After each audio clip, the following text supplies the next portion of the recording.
네, 오늘은 많은 분들이 정말로 가장 궁금해하시는 세대 분리에 대해서 자세히 알아볼 텐데요. 자녀들이 세대 분리를 제대로 하지 않아서 세금 폭탄을 당하는 사례가 너무 빈번한 것 같아요. 네, 그렇죠. 그래서 부동산 전문가인 여원봉 박사님을 모시고 세대 분리 오늘 제대로 하는 방법에 대해서 아주 깊숙이 제대로 파헤쳐 보겠습니다. 안녕하세요, 박사님. 네, 반갑습니다. 네, 근데 박사님, 네. 자녀가 세대 분리를 해야 하는 이유가 뭘까요? 네, 이제 부모님으로부터 경제적으로 이제 독립을 하게 되잖아요. 그리고 생계를 이제 유지하고 있는 그런 경우가 많은데, 그럼에도 불구하고 세대 분리를 제대로 하지 않아서요, 여러 가지 혜택을 받지 못하는 그런 경우를 제가 종종 보게 됩니다. 세대 분리는 일단 단점보다는요, 장점이 훨씬 많기 때문에요. 요건만 된다면 자녀를 가능한 세대 분리해 놓는 것이 굉장히 중요합니다. 세대 분리와 이제 직접적으로 관련이 있는 것이 크게 세 가지인데요. 아파트 청약에도 일단 유리합니다. 세대 분리를 미리 해 놓으면. 그리고 이제 자녀 또는 이제 부모가 주택을 살 때 우리가 뭘 냅니까? 취득세 내잖아요. 네. 취득세도. 그 취득세 중과도 피할 수도 있고요. 또 나중에 주택을 팔 때 무슨 세금 내죠? 양도세. 네, 맞아요. 양도세, 절세와도 아주 깊은 관련이 있습니다. 세금과도 굉장히 밀접한 관련이 그렇습니다. 있네요. 그러니까 말씀을 듣고 보니 세대 분리는 아파트 청약, 또 취득세, 양도세, 절세에서 아주 필요할 것 같은데요. 네. 그러면 박사님, 세대 분리는 네. 정확히 어떤 상태를 말하는 걸까요? 네, 우리가 뭐 흔히 말하는 세대 분리 이런 말을 자주 하시게 되는데 이 개념 굉장히 간단합니다. 일단 이제 부모와 자녀의 그 주민등록 주소가요, 일단 달라야 해요. 네, 달라야 됩니다. 다시 말해서 자녀의 주소를 다른 곳으로 이전을 해서요, 부모의 주민등록 등본상에 자녀 이름이 나타나지 않게 하는 것이 바로 세대 분리의 개념이에요. 간혹 이제 많은 분들이 착각하시는 게 있어요. 그게 뭔가 하면 주민등록상에는 부모님과 자녀의 주소가 다르게 해 놓았는데 실제 사는 것을 보면 부모와 자녀가 한 집에 같이 살고 있는 경우가 종종 있어요. 이렇게 세대 분리한 자녀가요, 부모 집에 한 집에 같이 살게 되면 안 되거든요. 예. 이렇게 하면 세대 분리로 인정받지 못합니다. 아무리 주소를 옮겼다 하더라도. 그래서 이제 절세 목적으로 세대 분리를 제대로 하지 않고 이렇게 편법적으로 한 것이 적발이 되면 과징금이나 추징금 등을 모두 물 수가 있기 때문에 정말 조심해야 합니다. 설명해 주신 말씀을 제가 다시 요약을 하면 같은 집에 살면서 세대 분리를 할 수 없다는 없죠. 건데요. 네. 그 주소도 옮겨놔야 하고 또 옮긴 주소지에 실제로 자녀가 거주하고 살아야지만 세대 분리로 인정받을 수 있다, 이런 얘기네요. 네, 정확합니다. 네, 맞습니다. 그런데 제가 어디선가 얘기를 듣기로는 네네. 자녀가 주소 이전을 다른 곳에 해놓고 실제는 부모 집의 한 집에서 같이 살았다고 하더라도 과세관청이 부모와 자녀가 같이 살았다는 것을 어떻게 알 수 있을까요? 사실 뭐 과세관청이 집에 들어와서 매일매일 체크하기 어렵죠. 그쵸. 그러나 사실 간단하게 파악이 됩니다. 왜냐하면 부모나 이제 자녀가 고가주택을 취득할 때 취득세 굉장히 많이 나오잖아요. 또 이제 팔 때도 역시 양도세도 많이 낼 수도 있어서 다주택자가 되기 때문에 그래서 세대 분리하는 경우가 있는데, 이러한 이제 세금 중과를 피하거나 뭐 여러 가지 양도세, 비과세를 받은 목적으로 편법으로요, 세대 분리는 해 놓고 자녀가 이제 부모 집 근처에서 카드를 사용한 내역이 지속적으로 나오게 되면요, 이건 의심을 할 수밖에 없는 거죠. 예, 그래서 세무서에서 이런 경우에는 이제 실사를 할 수가 있기 때문에 금방 탈로가 나게 되어 있기 때문에. 주소지는 용산인데 내가 카드를 자꾸 강남에서 쓴다, 이러면 걸릴 수 있는 거죠. 네. 정말 무섭네요. 네. 그래서 이제 세대 분리를 했다면 거주지를 실제 옮기고 따로 나가 살아야 하는 것이 속 편하고 아주 안전하죠. 간혹 세무당국에서 세대분리 증거물을 제출하라고 하는 때가 있어요. 이때는 이제 거주지 주변에서 사용한 카드 내역서라든가 또 택배 받잖아요, 우리가. 네. 택배 수령한 어떤 그런 기록이라든가 또 집에 인터넷 회선을 설치하게 되면 계약서도 있지 않겠습니까? 그런 계약서와 같이 자녀가 주소지에서 실제 거주했다고 하는 사실을 입증해야 할 책임이 있습니다. 그 책임은, 입증 책임은 납세자가 지는 것이지 세무서에서 입증하지는 않습니다. 예. 그리고 또 이제 주의할 게 있는데요. 양도세, 비과세를 위해서는요, 주소를 옮겨서 거주한 지 최소 1년 이상 돼야 예, 양도세 측면에서 안전하거든요. 만약 이제 주소 이전을 하고 얼마 있지 않다가 주택 양도해서 하게 되면 일시 퇴고로 인정받게 돼서요. 절세를 받지 못하는 경우도 종종 있어서 이것도 염두에 둬야 합니다.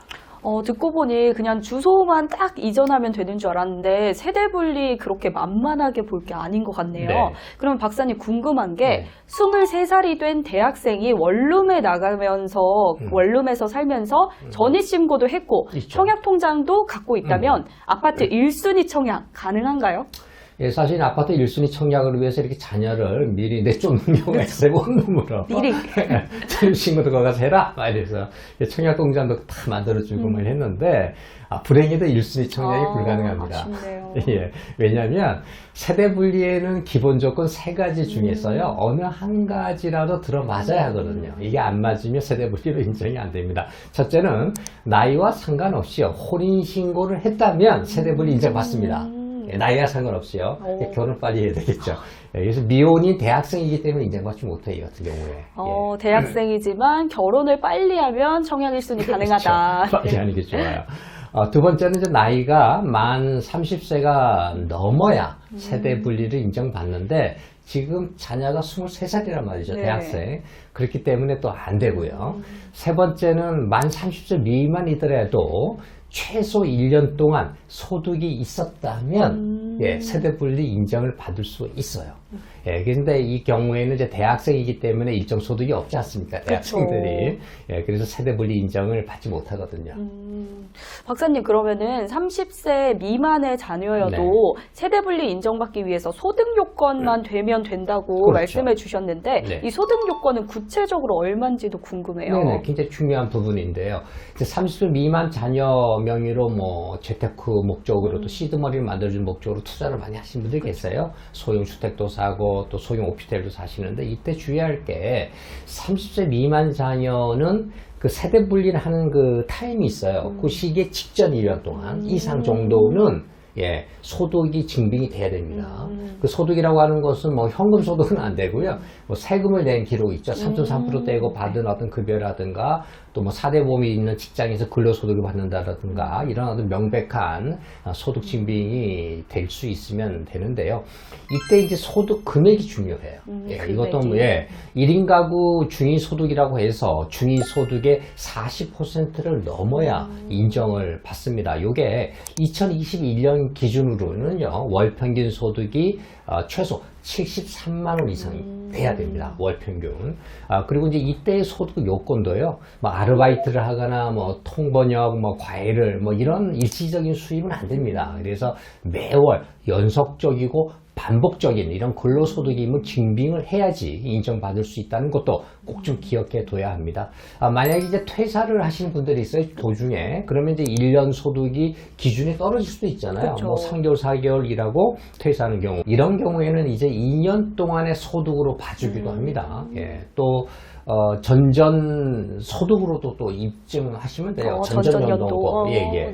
네. 참고로 이제 4대 보험이 있는 직장에 소속되어 있는 경우가 있는데요. 근데 4대 보험 직장에 소속되어 있지만 월급을 받지 않는 분들이 계세요. 네? 뭐 여러 가지 목적이 있는 것 같은데, 네. 이렇게 월급이 또 없으면, 현금 유입이 없으면 또 세대 분리 인정을 받지 못합니다. 박사님 덕분에 오늘 세대 분리 정말 제대로 배우고 있는 것 같은데요.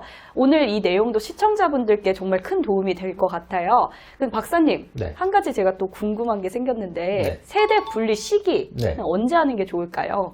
가장 많이 하는 질문이 그거예요. 자녀가 뭐 있는데 세대 분리 언제 하면 좋습니까? 이렇게 물어보시는데, 기본적으로 자녀 나이가 30세가 넘으면은요, 바로 세대 분리 해주는 게 좋아요. 예. 이게 왜냐하면 나중에 자녀가 아파트 청약할 수도 있잖아요. 그쵸. 그죠? 아파트 청약할 때도 무주택 기간을 그때 따지게 돼요. 점수를. 그래서 무주택 기간 점수가요, 30세부터 기산이 돼요. 계산을 하기 시작을 합니다. 네. 그런데 박사님, 네네. 세대 분리가 듣다 보니까 무작정 좋은 것만은 아닐 수도 있을 네네. 것 같은데요. 그렇죠. 혹시 세대 분리를 하면 안 된다거나 하는 음. 그런 단점이 있다면 어떤 게 있을까요? 네. 맞아요. 세대 분리가 뭐 만사가 아니죠. 능사가 아닌데요. 세대 분리의 단점이라고도 볼 수 있는 게 우선은 얼마 되지는 않지만 주민세 조금 내셔야 돼요. 주민세가 얼마 되지 않을 걱정은 없는데 근데 단지 이제 의료보험도 별도로 부과됩니다. 예, 그게 조금 이제 단점이기도 한데 또 한 가지는 만약 부모가 주택이 없는 무주택자인 부모들 있잖아요. 그쵸. 예, 그리고 이분들이 나이가 좀 있다 보니까 청약 가점도 높아요. 그래서 부모님들이 청약 가능성도 높고요. 당첨될 가능성도. 이 무주택자녀가 세대 분리를 하지 않는 것이 오히려 청약이 유리한 경우가 있어요. 부양가족 수 때문에. 예, 맞아요. 왜냐하면 이제 주택 청약 시에 부양가족 한 명당 5점이 추가되기 때문에요. 예, 자녀가 부양가족에서 빠지면 점수를 손해보게 되거든요. 5점 크죠, 청약에서는. 예, 크죠. 오늘도 정말 소중한 팁 많이 얻게 돼서 박사님 정말 감사하고요. 네, 오늘 영상 보셨다면 좋아요와 구독 꼭 눌러주시면 다른 유익한 정보를 빨리 받으실 수 있습니다. 그리고 실시간으로 더 궁금한 부분은 저희가 운영 중인 카카오톡 오픈 채팅방에 참여하시면 되는데요. 카카오톡 오픈 채팅방에서는 부동산 재테크와 청약 정보 그리고 분양 정보를 실시간으로 만나보실 수 있습니다. 영상 설명란 또는 댓글에 링크되어 있는 주소를 클릭하시면 참여가 가능합니다. 저와 박사님은 물론이고 부동산 재테크 전문가 다수가 참여해 있으니 꼭 참여하시기 바랍니다. 그럼 저희 마무리 인사할까요? 네. 하나, 둘, 감사합니다. 감사합니다.